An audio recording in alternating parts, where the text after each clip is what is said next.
Hi guys! Meron akong parcel ngayon. So, nag-order ako kay Colorette and may letter pa. Look. Ayan. Kasi, na-curious ako dito. So, gusto ko siyang itry. Let's try it.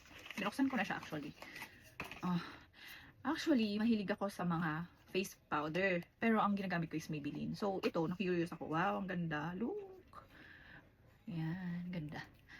And, sabi nila, ang claim niya is nakaka-blur siya. Hindi mo kailangan mag-foundation. Although, hindi ako nagka-foundation palagi. Concealer lang sa under eye ko, sa eye bags ko. And, try natin. Maliit nga lang yung ano niya. Pero, let's see. Tingnan natin kung okay siya sa face ko. Uy, wow. Okay. Try pa natin, ha. Ang lambot. Wala naman siyang amoy, pero mabango. Mabango lang. Pero hindi ko.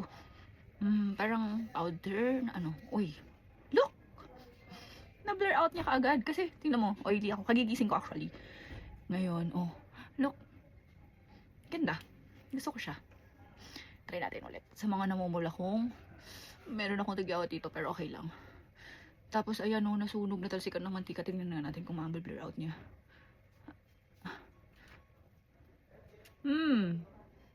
Hindi ganun, pero okay na rin. Look! See? Tingnan nyo. Excuse sa ano ko ha, nagbabalat kasi. Look! Ito yung meron, ito yung wala. Nakikita yung mga ano ko. And dito na blur out niya. Promising. Try naman natin sa kabila ng brush. Kung ano yung mas ano kasi ako sa brush eh. Pero try natin.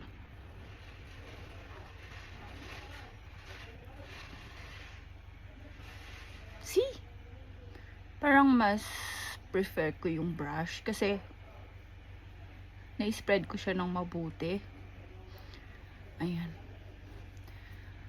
Ganda. It looks natural. You don't need the foundation. Liquid foundation.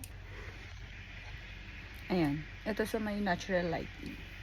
Sorry sa hair ko. See? Ang ganda. Ito lang sapat na. Thanks, Colorette.